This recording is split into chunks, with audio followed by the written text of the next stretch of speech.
Hello, ladies and gentlemen. Welcome to a July 10th edition of the MSP Initiative, MSP Talk. My name is George Bardisi, and here we go. MSPinitiative.com. That's where we park everything that we do here at MSP Initiative.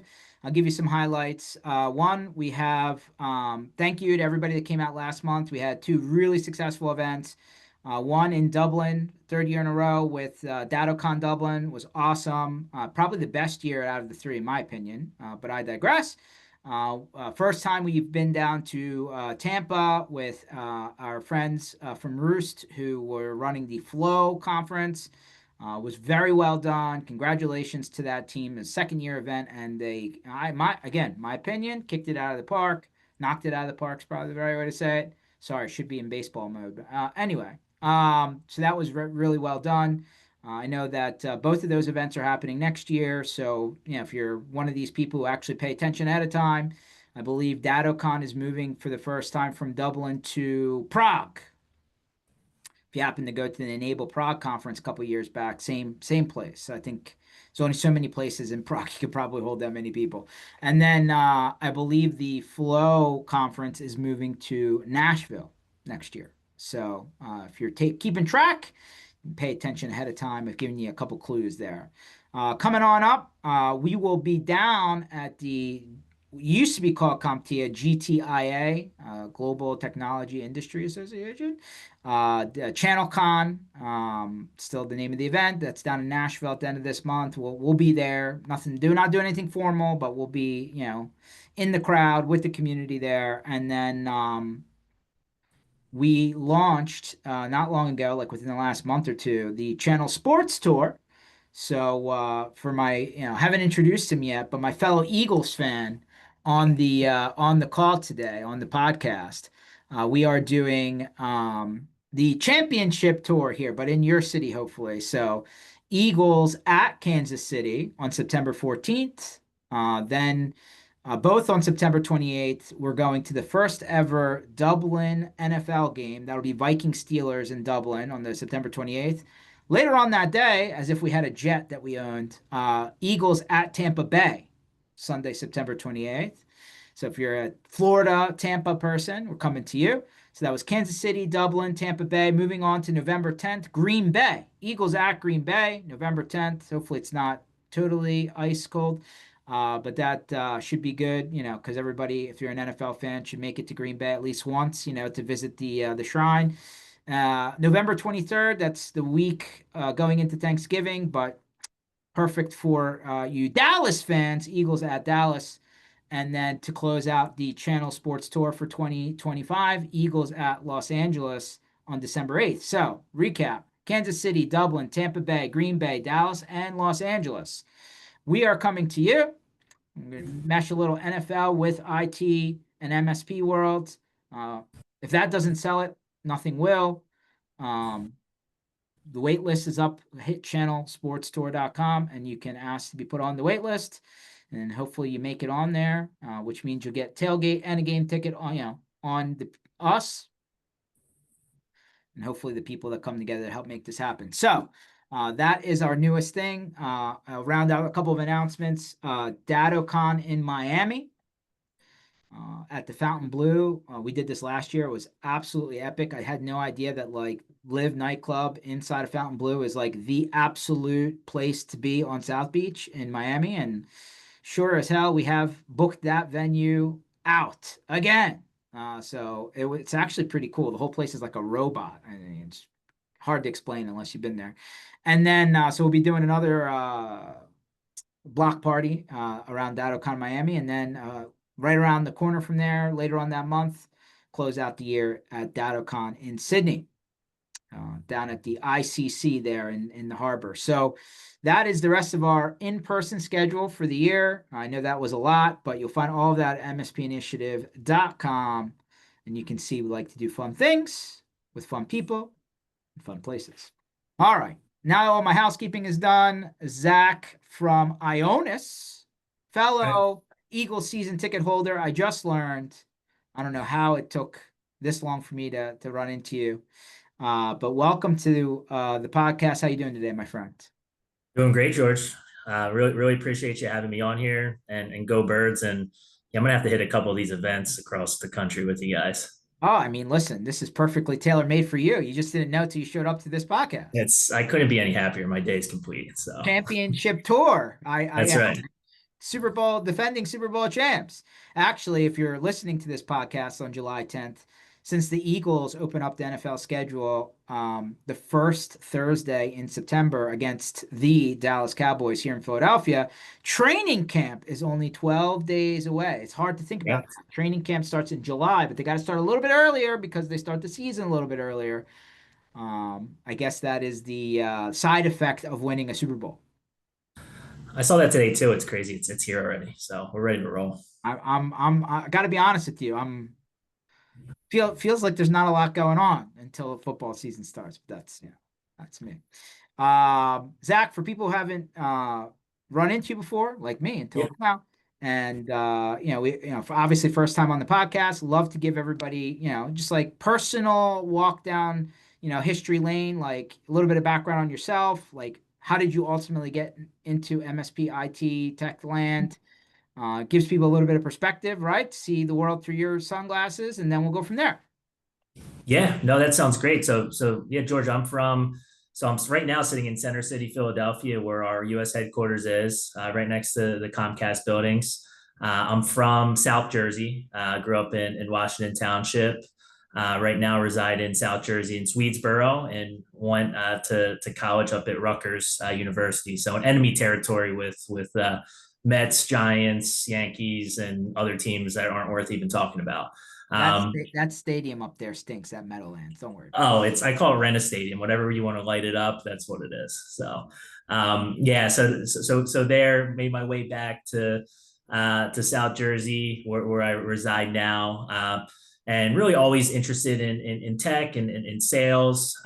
You worked for a couple startup companies, worked for a multi-billion-dollar transportation logistics company, and then really wanted to just get into pure tech. And I worked for SunGard Availability Services for a few years, and kind of got into the data center business, into some of the enterprise space, mid market, selling, cloud, public, private, security, networking services, like I said, co-location services.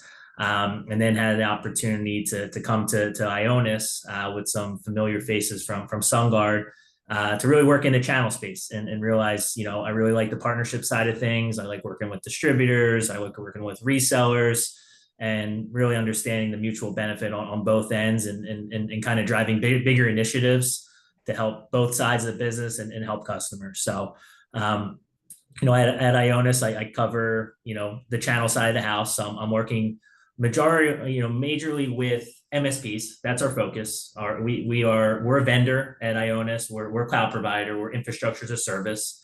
So we're an alternative to Azure and AWS.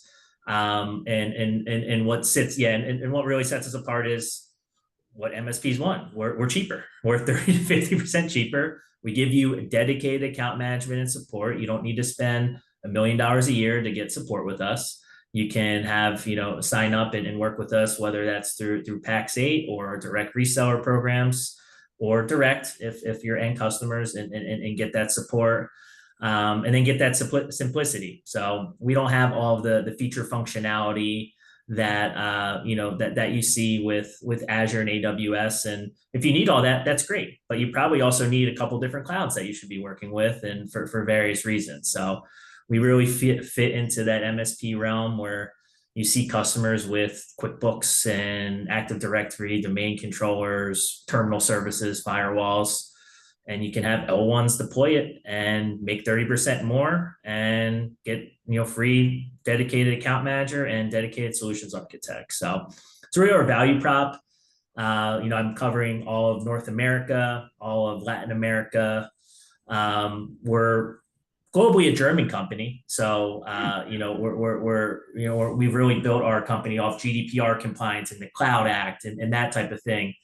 That doesn't really play in the States as much, right? Because it doesn't. You have the big players here. So what sets us apart is some of these partnerships and our value, and some pricing. Our big announcement a couple months ago is we just launched the cheapest object storage, S3 compatible object storage in the US at $4.99 a terabyte. So it's cheaper than Wasabi, cheaper than Black Blaze. I'm putting a sticky note on my desktop. Hold on one second. Write that George, down. we'll get you to sign up before the end of this Hold on, hold on. year. 4.99 per terabyte. Got it. Yeah. I wrote that down. Go ahead, keep going. Yeah, and with some of our partners, it's even a little bit less depending on how you're procuring it. So it's that's our retail cost to buy object storage. Reason really behind it is people like, why would you do that? And I questioned it too because I'm like, that's just so cheap. But I go back to what sets you apart in the U.S. A lot of customers with bigger production environments, that's the lifeblood of their business, right? And if they don't know the vendor, they'll be like, why would I put that with them? If you're going to put all your money with a tiny little bank you don't know about, probably not. You might do a little bit here or there, but something like a commodity like storage, potentially the most boring product in tech, it is what it is. But it's a commodity and it's cheap, and that gets you in the door. We show your value, and then you start looking at our other services. We have white labeled Acronis through us. We have, our compute engine, and then you start working with us, start, buying and building that relationship. So we're really seeing some big waves and really a big push with this instead of just, some smaller alternative to Azure AWS. So it's really, I'm passionate about it because I see these MSPs who really they stay away from infrastructure or continue to stay on-prem, and they can't drive the money and they can't figure out how to sell it. And we're a really good fit for them, and you see them making money and you see the word getting around. So it's really been a good fit. It's something where I can see truly growing locally and truly nationally, and we have so much business internationally already. So it's just going to be, it's really picking up some steam here. So Okay. that's a long-winded approach about me. No.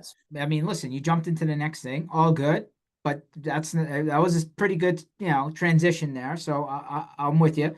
I was actually right before I jumped on this podcast, I was talking to another guy that's been in the vendor side of MSP land for a long, long time, just switched companies. I was just talking to him literally about this topic. Like, I was like, yeah, why do you have to be Netflix to go to like the big guys and actually get a price that makes sense? Yeah. And both cracked up about that. And then we both talked about how, like the Azure, AWS, like Google, those three, right? Like Google's Yeah. probably the cheapest of the three. Um, but like that their prices have been creeping up, all three of them, right? Like even over the last 16 months, 24 months. Mhm. And that like even something as simple as like the IP address static prices go doubled, right? And like if you have a lot of those, all of a sudden it's like no choice, right? Just but kind of surprises you. And then we were talking about like the surge auto adjust surprise bill, right? Like, Yes.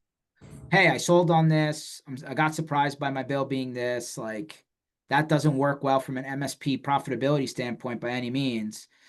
And then on the flip side, like the people who are doing a lot of Azure, AWS, Google, like the tool that you need to process the calculator Right. you get at the end of the month to figure out what you actually are being charged for. Like you have to like have a tool to be able to decipher the invoice for the thing that you're subscribing to. Uh, Hmm. like so we just joked about that. So it's funny, like all of that happened like literally I was like as I was signing into this session. So like let's rewind this because I feel like we are three conversations removed from the word cloud. What does that mean? Like in the mid 2010s, cloud was the marketing term you saw, right? And then like all of a sudden cybersecurity came out. That was all the rage, right? Like that's where the billboard shifted to. Now today it's like AI, right? Like that's the new. You're gonna say it. There it is.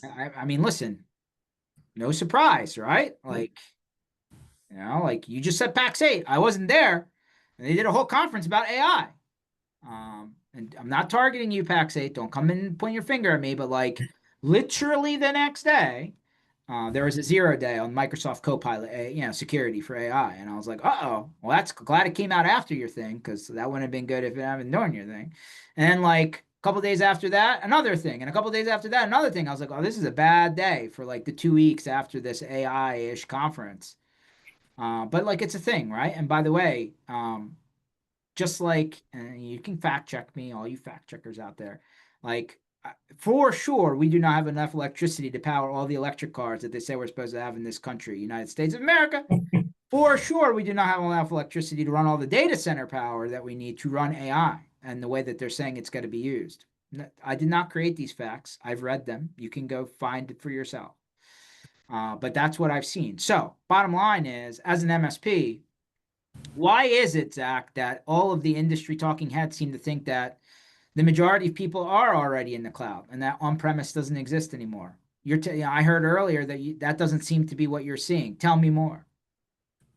I would say there's so many people that are still on-prem, and on-prem, All right, that's hold another. on, hold on. Let me pause you. Like, let's do this. Finger in the air. Yeah. Based on you, what the people that you've talked to, because you're dealing with MSPs in your current role, Ionos, give me a percentage of 100% of the MSPs that you talk to so far in your job right now. How many of them, percentage wise, still have on-prem versus cloud? If you could come up with a guesstimate percent. I would say the high majority still has something on-prem, like over 80% or more Over 80%. So why in is it that some everybody? capacity. Yeah. Okay. All right. So why is everybody telling us that like more than 50% like on-prem doesn't exist anymore? That's a great question. So, I mean, and these people who are on-prem, some of them do have the best intentions to go off-prem. Some of them should stay on-prem. Like they're comfortable with it. They might be looking to sell their MSP and buying more hardware, and increases the value of their company because it's an asset, or compliance around it. Or I would say the biggest one, they don't understand the billing piece. They're nervous about the expenses. They don't want to spend, sometimes up to a couple $100,000 on a true AWS practitioner to come in and do that. And they're nervous about truly going into cloud. And it's a lot to do. And you can't also just take on-prem and just dump it in Azure, dump it in AWS. There's certain applications that work better in certain clouds, and you probably should have a multi-cloud approach.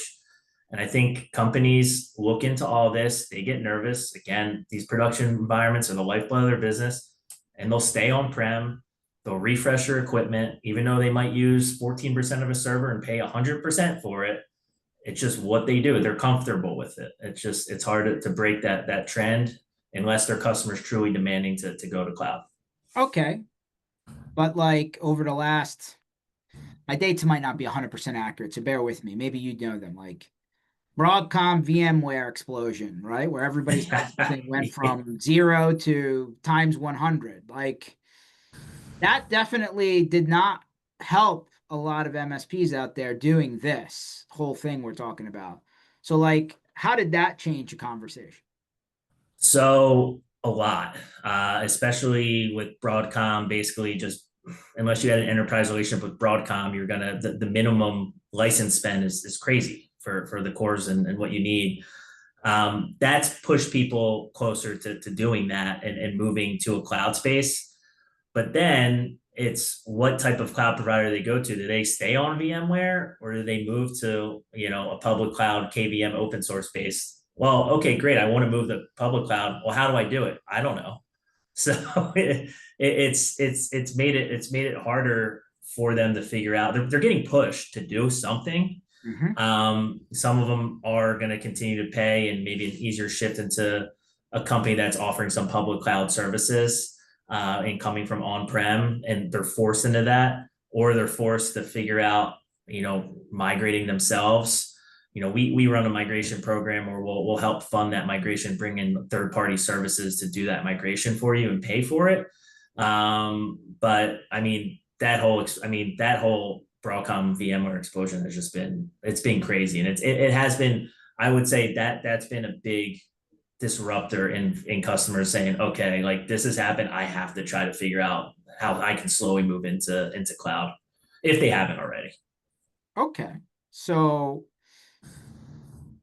sounds like you offer a bunch of different things. I wrote down the Yep. cheaper than Wasabi, 4.99 per terabyte thing. Got it. Sounds like you have data center space as a service, like colo. Sounds like you're doing like infrastructure as a service. Is it better to define that as like bare metal as a service? So, no, I would say so. We're a cloud provider, so we have our own data centers.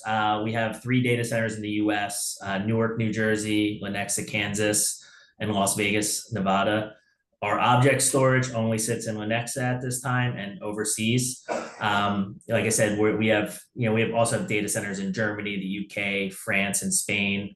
And from your login, you can pick any of those regions, and that's where the data resides. But it's our own proprietary cloud clusters that you'd be deploying on, and it's all sitting on KVM. Right now, we don't have any VMware private cloud in the States, but we do offer that in the UK and Germany to do that. And Ionis as a whole, we're a conglomerate of 8 or 9 different companies. We do have a retail end that a lot of people know us a lot more from. It's called One and One. Now we're Ionis. Remember, So domains, yeah. So domains, hosting, website building. We do have some smaller retail like VPS servers and some bare metal on that side, but it's more for smaller static companies that aren't looking to move. You need a different contract for each one. So it's someone who's kind of just starting a business and needs some stuff to it's not truly something that you can truly expand and grow your business upon. got it. Okay, so sounds like the facts of what more than 50%, the majority, right? So I just say more than 50% of Yeah. people already know. So it sounds like that's not accurate based on your experience. Okay. Yeah. Good to know. A lot of people still on non-cloud infrastructure out there, or now they've changed it, by the way. Isn't it edge infrastructure? Like they keep Yeah, on edge compute. Yeah, it's sitting in someone else's data center. It depends how you want to define it and the company doing it. great Um, marketers out there, you know. it's pretty good. It is. But yeah, I mean, I have seen in the last couple of years more people have adapted cloud for workloads than ever before. But people, so they'll say, "Oh yeah, we're in the cloud." Then you talk more and more and be like, "Oh well, we have a bunch of stuff on prem still too, or we have customers that do that." So it exists, but it depends how you're talking about it. So if you're talking to people who are using a cloud or in the cloud, they might just give you, "Yep, we are." But then you learn a little bit more about some customers. They're on prem. They might have some data center space. They might have a rack.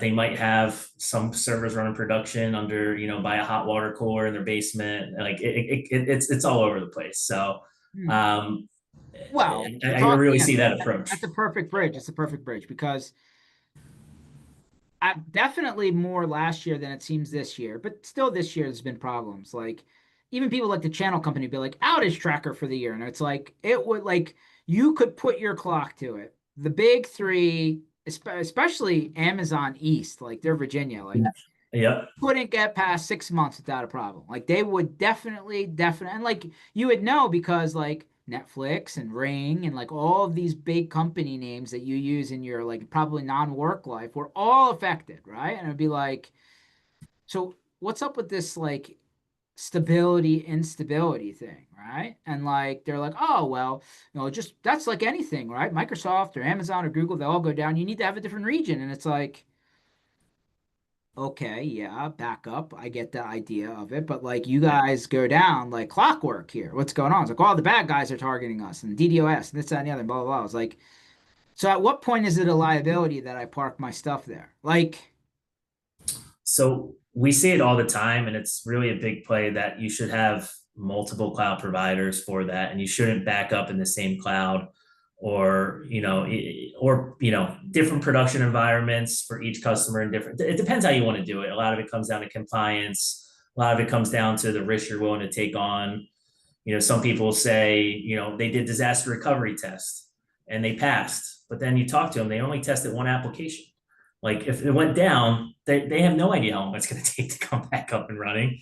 And it's sitting there in one environment. But I would say the biggest threat right now is customers having all their eggs in one basket instead of really diversifying their cloud approach, whether that's just backup or some customers in another environment. this is no different than like, hey, back in the day, like this might be dating, not too far dating. It's like, hey, you had your Dell, your IBM, your HP, your whatever server. You had some external hard drives. You're running, I don't know, Veritas or Semantic backup, Yeah. and like the building burned down.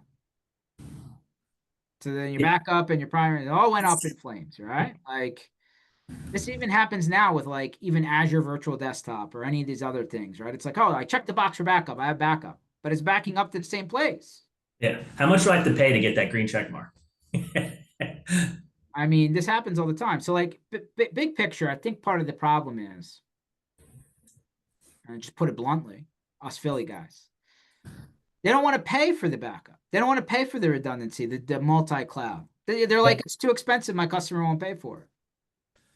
It always comes down to that because George, I don't know how many conversations I've had where someone's like, I need a DR plan. I need what to do. And I'm like, okay, let's take a step back. What is your budget? What do you want to pay? Because if you want it fully replicating, you need it up in 4 hours. Okay, that's going to cost some money, like a good amount of money. Like, have you talked to your customer about this and what the costs are?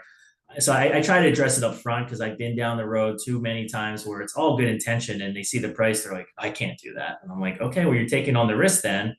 Or how about instead of 4 hours, can you afford for some of these applications to be down for like 3 days? Now that might be long, but it depends. I don't know. But that will be a lot cheaper. But you hit the nail on the head with that. And it's important. And I came from a DR world with SunGuard and seeing all this and people coming and testing their mainframes and that tape and all that type of stuff and cloud recovery. Like it's important. You do need to budget for it. Like it, because if it goes down, it's not good. So but it comes down to that, the cost, and they just like kind of push it to the side and just say, oh, I have this, or, some people, Acronis has a pretty good offering. We're open source, so you could use Veeam or Cohesity or Axient, whatever you're looking to do. There's a lot of good products out there. We have a big enterprise relationship with Acronis. They host some stuff with us too.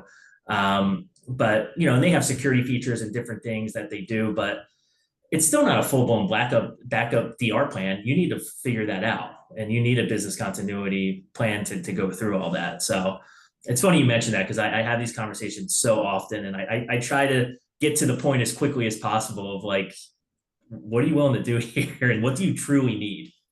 Well, everybody works backwards from cost. At least us Philly. I mean, I love it when people all the time, Zach. I'm sure you're dealing with people all over the country, right? And Yeah, people are like, you're a little bit too loud for me, and it's like, but like this is how we talk over here. I'm sorry. this Like is it. if I'm not talking to you loud, then we're not talking. I don't know what else to say. Like come to Philly and I'll get you a cheesesteak and you can see it for yourself. Exactly. And I say the same thing where I get along well with people in New York because we'll just cut to the point and just tell me how you feel, and we'll either move closer or get away from it. And I love it. Just tell me what we're gonna do. 100%. So okay. Bottom line is math's a big part of it. Yeah. Requirements a big part of it. Um, you got your three regions, right? You got, East Coast, Central, West, basically, right? Yeah. Newark, Vegas, Kansas. So Mhm. like, maybe we can, maybe when we go to Eagles at Kansas City, we'll stop by, check out the data It's center. not far. It's not far from there. That's what I was. Although Newark's not that far either. I mean, if we I really, know. Well, we talked about that stadium. There's no yeah. need to go. All right, I'm gonna throw this in the middle since two Philly guys. What's your cheesesteak place? Cheesesteak. So recently, our office is right by Shays that just Okay, opened up. That's all right. been really, really solid. So I've been leaning towards Shays a lot. I know everyone loves Angelo's and does that, but my two go-tos I've are Del Rossi's and Shays. Okay, that's good. Have you tried the new ex-mobster Skinny Joey's over there? No, I was actually down at a comedy show last night at Wells Fargo Center. I was seeing Theo Vaughn perform, and I drove right past Skinny Joey's, and they got a line all the way around the corner, man. It's the new So rage. yeah, I gotta check it out. But what about the Bradley Cooper cheesesteak truck? I haven't had that either, and he's up in New York mostly, right? Yeah, Yeah. Have you had that? I have it. I missed it. It was at like an Eagles thing. What's George? What's your go-to cheesesteak then? Whenever I bring people into town, and I know you're gonna laugh because like people laugh at me all the time. You shouldn't, because they're all like, like right around the street from each other. No, I always take everybody over to Tony, now Tony and Nick's, formerly Tony Yeah, Nick's, the original, because like it's right around the corner from the stadiums, right? yeah. I'm at the stadiums. I frequent the stadiums often. I've been to hundreds of events down in the South Philly complex, and I'm sure I got hundreds more to go. With everything down here. But like they know me there. Like I remember I just took somebody who was in town for Ingram Trustex at the Mhm. Lowe's Hotel there, right across, like right around the corner from City Hall. Yeah. And I was like, "Oh, you're in town? No problem. Let me give you a little George tour, right? Like take the afternoon, And so, I stopped by Tony and Nixon. They're like, "It's been a minute." I was like, "Yeah." They're like, "You lost a lot of weight." I was like, "Thanks for noticing." They're like, they know me there. No, that's great. You I can't beat that either. I mean, Pats and Geno's, I have nothing bad to say about those two. They kind of started out one of my best friends, and you'll like this. After every Eagles win, he gets a Pat's cheesesteak because he lives right across the street from it. So there's something to be said for that. I tell people like Pat's and Geno's, like they made it steak once for the week. Congratulations, Matt cover all that jazz. I thought it was great for social media. I was like, that's where you go when like the bars close. It's 2 or 3 o'clock in the morning, and like they're open. Yes. Okay, like Yep. that's what I how I explain it to people. I was like, but like you want the, but by the way, you can't go wrong with the cheesesteaks place inside the borders, right? Like, Mhm. don't talk to me about getting a cheesesteak in like some other city. I'm not going to do that. Like, it's going to go That's a back. violation. You Yeah, can't. You just can't do exactly. it. Yeah. Perfect violation. It's like That's you're going to order a cheesesteak at Subway. No, don't do that. Don't do that. no. I always joke like I was in Ireland and I'm walking down the main drag in Dublin. It's like Philly cheesesteak, and then next to it's like with Irish beef. I was like, this is not. You should take this off the menu. Like, make it the Dublin cheesesteak. That's fine. Like, don't call it Philly cheese. Anyway, sorry, I had to go a little bit Philly since we're both Philly guys on the call. Back to technology. All right, so let's talk about math for a second, right? Because I think a lot of MSPs get burned with a couple things. And I'm not going to say anything you haven't heard before, but I want to take your take on it since it's the first time we're talking. Multi-year contract, variable pricing, and then like, what about the end customer's visibility to your pricing? And you have some retail brands in there, but like prevents them from being able to set a price, right? So like, let's talk about those three things when it comes to your program. Great question. So we don't have any contracts. It's all bill per minute, consumption based. If there's we're working on a 9 petabyte object storage deal that, negotiating, we're going to probably involve some contracts in for commitment on both ends, that type of thing. We can get creative, but, as you start, there's no contracts, you're billed monthly. If you go through PAX 8, you'll get the bill from PAX 8 and that type of thing. You do have, when it comes back to not understanding your costs with the hyperscalers. With us, we have a cost and usage tab. We understand it's now a live tool that will understand your consumption of what your monthly cost will be. So if you deploy something, in the 15th of July, well, it's not going to be the full 30-day cost. It's going to be the 15th on. So, and if you tear something down, vice versa. So, and adding up. So it's a true live cost of all that consumption. And it's the billing's pretty straightforward with your CPU, your RAM, your storage. We do add some Microsoft license on if you use ours. If you're using some legacy licensing, you can bring it yourself. We're open source. And then if you're adding your static IP addresses or your backup or object storage, that stuff's there too. We also have a full API toolkit with a billing API, so you could hit that and understand exactly what your costs are going to be. And we have no burstable cost. So you're not going to run into, an AWS, some server classes, you use more than 30% of the compute for 60% of the month, and you're going to charge 175% or whatever those end up getting into. And that's why you need software to understand that. With us, it's billed per minute. What you have deployed is what the cost is going to be, and it's straightforward from there, all at retail price.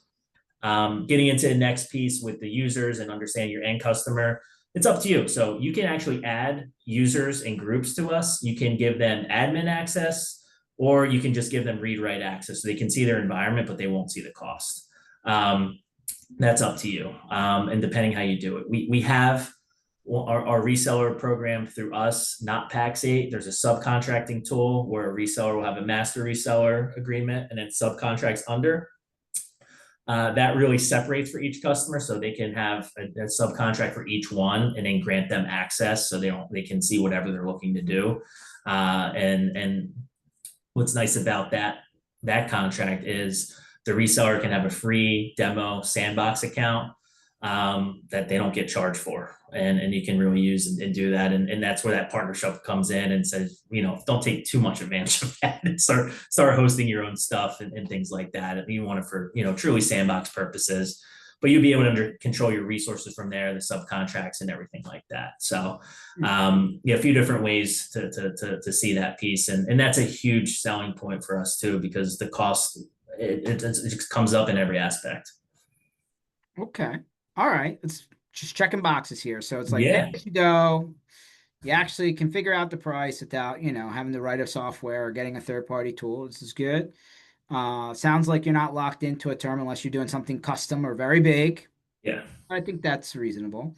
yeah. Um, Yeah, even then you don't need to. That's more of it's kind of being worked on both sides of kind of saying, hey, let's work on this. Is this mutual benefit, or can still pay as you go? The only time you'd have to sign a contract for us is if you're going to go through a migration campaign and we're going to pay for the migration. We want you at least to commit to 12 months. So, which is fair enough, in my opinion.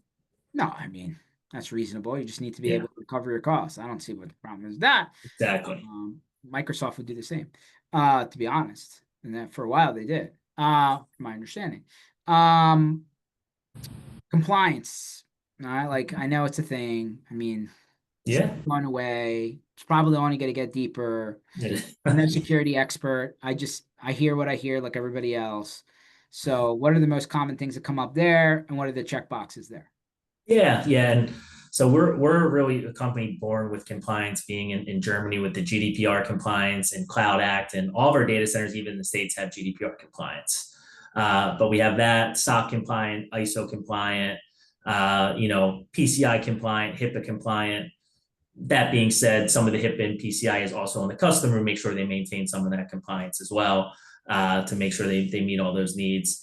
But we have all those type of securities, and then customers can also, we're an open source, open canvas. You can bring your own security tools and kind of configure it as you want, whether it's just through a firewall or some other tools.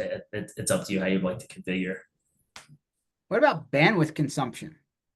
Good question. I was going to get into that. So, ingress in terms of anything coming in is free. Anything between our data centers is also free of charge. Hmm. Egress, the first 2 terabytes every month is free. And then from there, it's 3 cents per gig per month. And then it will just, as more goes out, the costs actually go down. The one nice piece with egress, if you're using our Acronis tool, there's no egress charges to use Acronis. Huh. Okay. So yeah, the goal is for MSPs, you shouldn't have much of an egress bill, and that's kind of to simplify the cost again. To say, okay, you're not going to charge much. If you're streaming or you're using some stuff, you're probably expecting to pay a little bit, and you're going to go over that and kind of understand what that is. So that's really kind of the logic behind it. No, it makes sense. Totally makes sense. Um, so we have the object storage, we have the cloud, open source, bring your own, security tool, operating system, whatever, virtualization, conversation. We talked about backup, we talked about multi-cloud, talked about bandwidth. What else you got? That covers the majority of it. That's pretty much the offering. What's nice is in one login, you have all these tools. So you will have access to object storage, backup compute, all under our data center designer. So you have all of that piece. And like I said, we're really looking for partnerships here. So when you sign with us as a reseller, there's a contract for that. There's no cost for it, but it's just paperwork to become a partner. That also allows you to access MDF funding, where we can go to market together, where we can do some webinars, where we could do a podcast, where we could, host a happy hour or go to an Eagles game, something like that. We can get creative there and do those type of things, and then pay out for migration services, things like that. And we most recently, in the last 6 months, have launched a marketplace so you can advertise your services on our marketplace.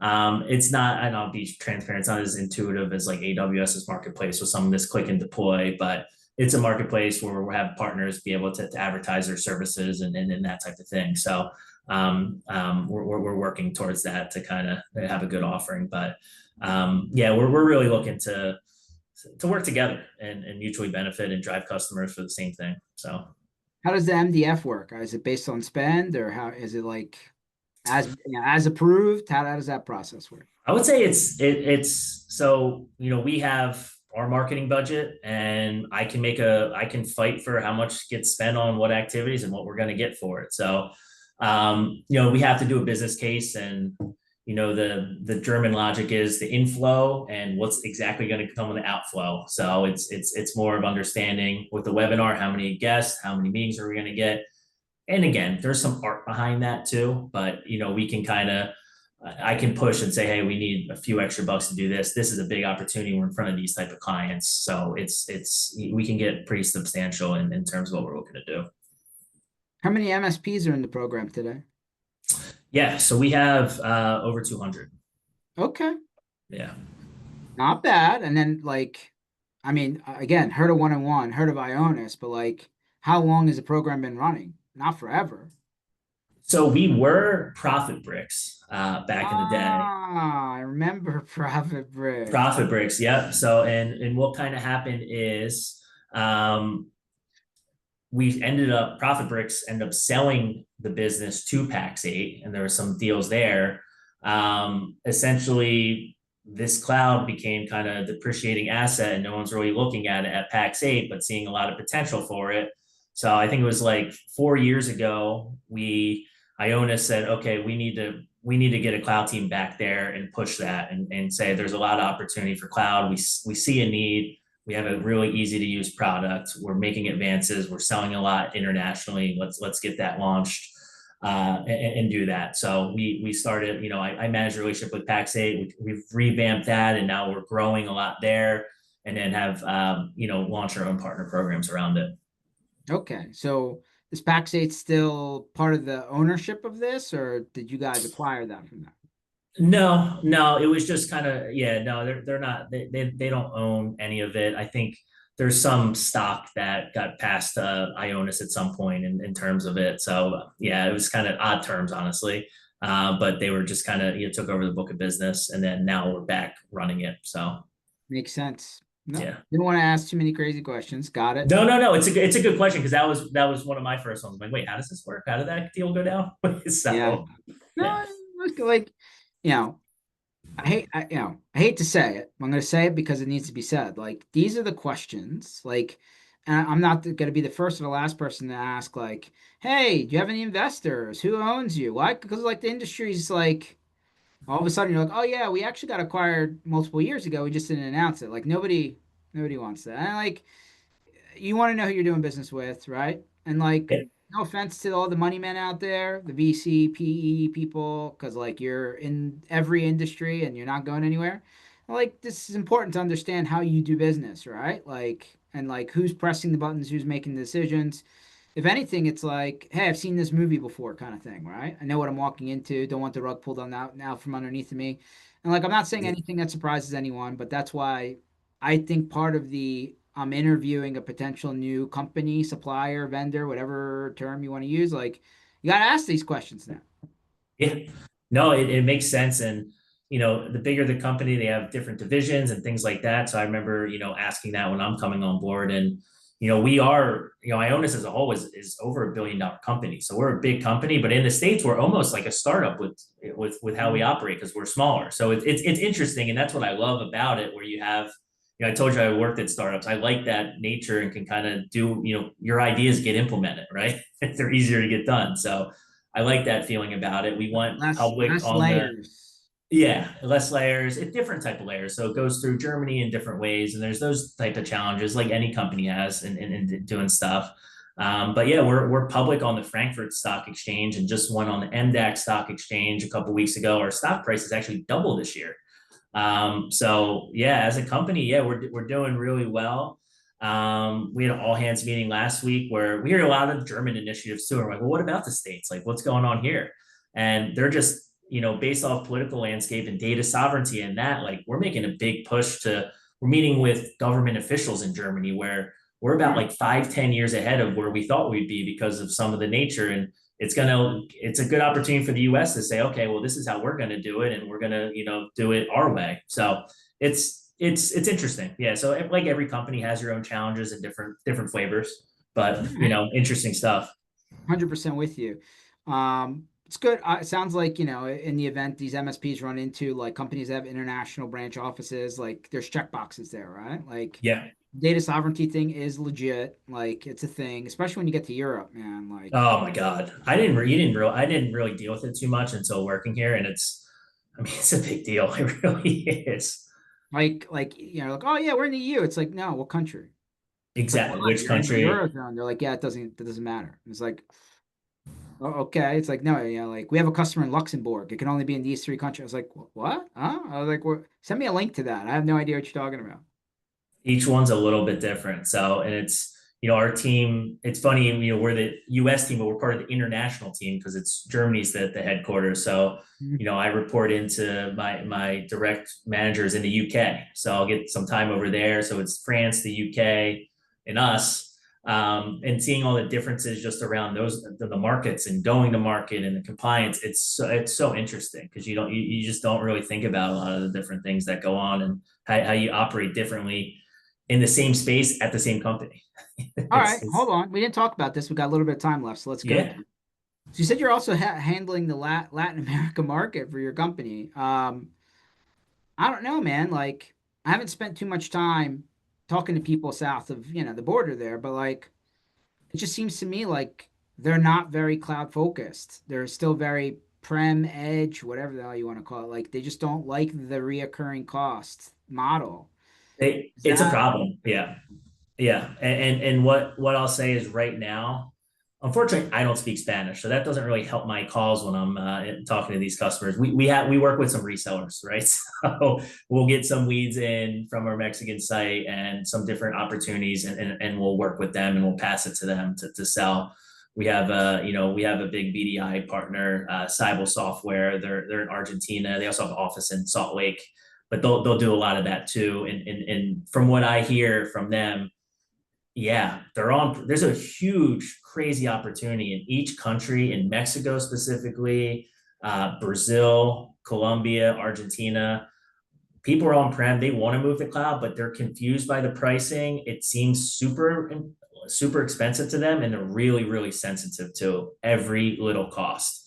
So it's tough, but the opportunity's there, but it's something needs to be molded around those markets a little bit better. And I feel like we haven't even really hit the tip of the iceberg with some of that. Like I feel like there's so much opportunity there. My goal is to expand into those markets a little bit more, maybe with a data center, maybe with a couple of reps that are working it and kind of understanding it because there's business there, but it's for us it's been hard to capture a lot of it. Yeah, I mean, I was actually talking to somebody in Tampa at that Flow conference, and I was like, how does the Amazon, Azure, Google function down there, right? Where like this is not even in their radar, and they're like, well, it's great for the multinationals, right? Where they got to have the same blueprint no matter where they're at. And I'm like, okay, I guess that makes sense, but like that's up here, right? Like the Yeah, people we talk to are down here in the food chain, and it's like, like this exactly. is even a thing, and they're like, well, yeah, it kind of is. But it's like, he's like, there's like five countries that you concentrated with, and then like everybody comes after. And I was like, okay. I was just talking to somebody who really kind of knew that market a little bit more, and I was like, I just thought it was a non-starter. I was like, why even open up a data center down there? And that's kind of what it comes to. And you want to talk about not like the hyperscalers, those countries in Latin America hate them. So it's an instant step up there. If we can figure out the pricing model and things like that, they do not want to do business with AWS or Azure if they don't have to. Some will, there's some, iGaming companies and things like that that will go into AWS and use them for their features and things like that. But the billing is, it's as I didn't even think it gets that sensitive. It really does. But we have through one of our VDI partner, they're working with a company in Mexico right now that they have over 30,000 servers that are on-prem that need to be virtualized. Wow, And that's actually a large op. Yeah. So we've been working this one with the provider for over a year, and we're actually finally at the POC of it, which is 500 servers. So for us, I mean, that's a big deal, but that's literally Could you imagine if they're on VMware licensing? that's Uh, what. So it, but the price conscious and being on prem and then the need to move is tough. So it's like, what's the event? And like they know they have to do it, and they know they're going to need to refresh, and do they want to do that? But seeing the cost and the cost per core and the user and things like that, like it's tough, and it takes time to get these guys convinced that cloud is right for yeah, you'd want that, figure out that migration contract and sign them up. Um, them. I can, not a topic that most of the people in the U.S. think about, but like currency fluctuation, right? Like, it's a thing, and like, I'm not trying to get into political conversation, right? But like, the markets are up and down. There's still this unresolved tariff thing that's still pending, looming. So like, how do you deal with that much, or like when that conversation comes up, what's the answer? It's interesting. So sometimes we're even in Salesforce because we like forecast in euros. So Mm, so I see all different currencies. So we mm. can bill in Mexican dollars, Mexican pesos, Canadian dollars, euros, and pounds. So yeah, so we'll see that from time to time. Typically, they'll in terms of our numbers, they'll look at it once or twice a year and look at the exchange rates and things like that. And you'll see some numbers going up and down. You're like, what's happening? And they're like, oh, well, the exchange rate hit again. Um, we don't talk too much about the tariffs in that piece. It's more just around the political landscape, and it gets interesting on some international calls, especially us being in the States and hearing what's going on, and we're the reason for some of this uproar. We'll sit there and see different stuff, but it is what it is. It's just it is what it is. And what I like is our company's using it to their advantage, and just see what you can do and take every opportunity and get the best out of it, whatever it is. So Well, um, I gotta think the cost of power over there is dramatically different on the European side than it is here in the U.S. it is, and going back to that PowerPoint too. Like I'm talking. I have a lot of friends, a lot of old coworkers, colleagues, mentors that work in that colo data center space still, and there is no electricity.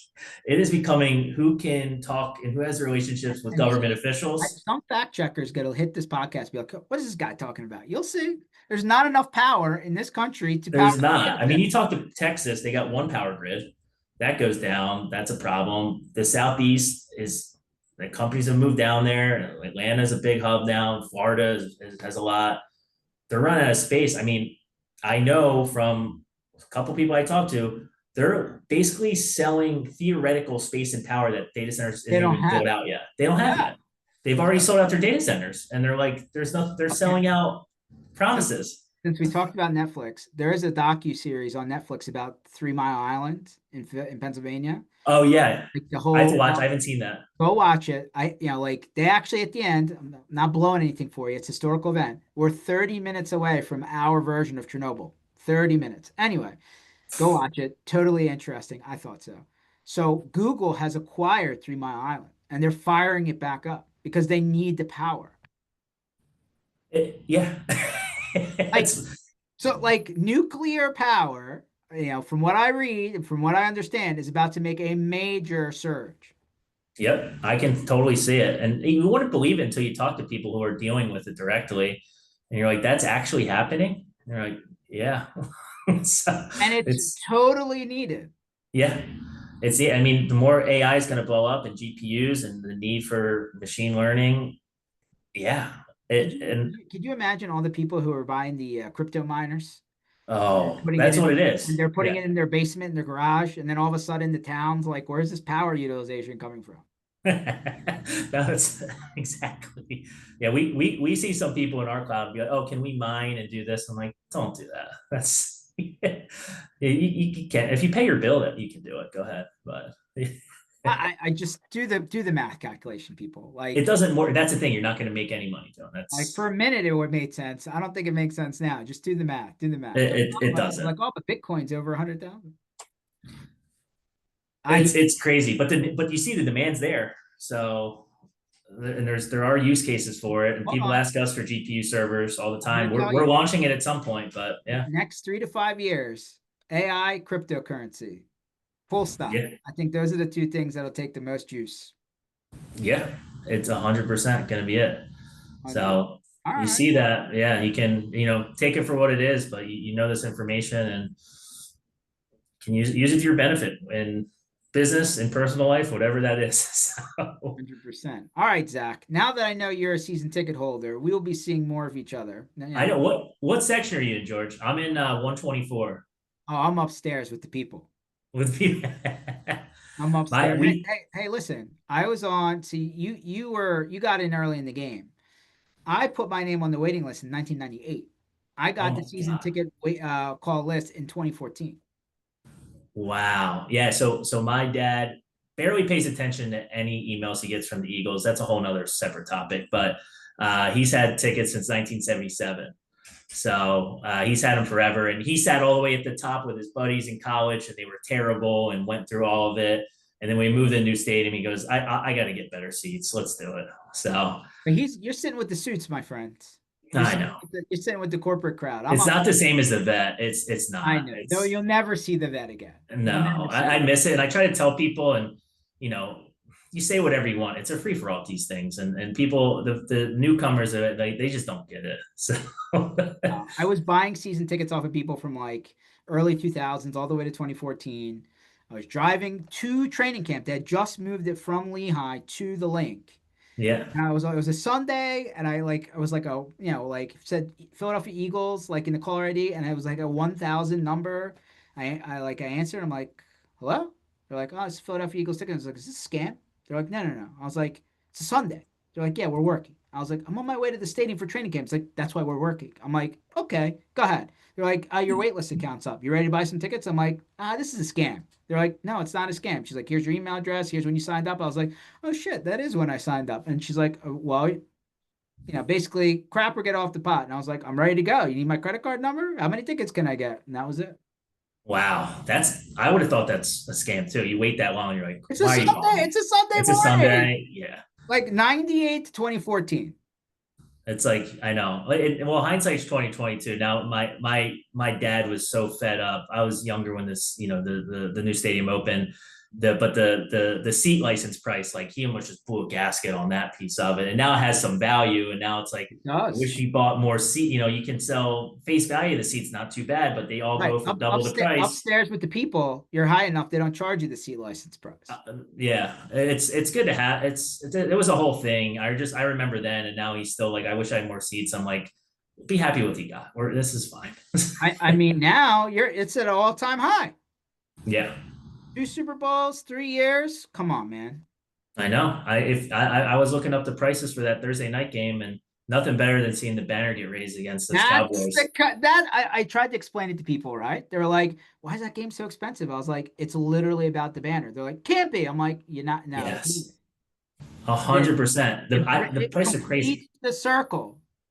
It's unbelievable. I get chills thinking about doing it in front of them, and I'm on the visitor sideline, so I can truly boo at those guys. See, at least I'm on the home sideline. Just Yeah, upstairs. that's the one thing. It's the visitor sideline. It's cool to see some of the players you want to see up close, which is nice. But it'd be cool to be on the home All right. side. I'll shoot you a message. We'll have to plan a little bit, for this upcoming season for sure. Let's absolutely, yeah. And I'm actually trying to get to some away games, so I this is good. Well, I was channelstrongtour.com. There you go. Yeah, Now you'll know that where Green we'll Bay be. one I had circled, so I've never been to Lambeau. That this could be the year. Might be some MDF requests going upstairs. Do it right now. We're in Q3. Let's go. Let's do it. Let's do it. All right, guys. This session was recorded. Zach's a Philly guy. Do not hold it against him, you Dallas fan. But hey, you could be able to get to Kansas City, Dublin, Tampa Bay, Green Bay, Dallas, or Los Angeles, maybe if you talk to Zach and maybe work out a deal. Check out this session on mspinitiative.com. I'm going to post it under sessions. Zach Wilson, for you people who are listening to the audio version of that, or I'm sorry, Watson, Watson. So if you hit him on LinkedIn, Zach Watson from Ionos, which is spelled Ionos. If you didn't know how to do it, I always make it a point now to spell these things out because, like, if you're listening while you're driving and stuff, you're like, wait a minute, I didn't catch that. There you go. So hopefully you look him up, connect with him, and if you're in town, because clearly when I'm not on a plane and Zach's working, we're both in the same place. We're gonna get you a good cheesesteaks. Maybe that Skinny Joey's line will like cut down a little bit. We'll see. For everyone else, thanks for listening. Catch you guys on the next one. And Zach, nice meeting you, my friend. George, really appreciate your time here. Looking forward to seeing you some more around Philly. Sounds good, my friend. Have a good one. Yeah, you too. See See ya. ya.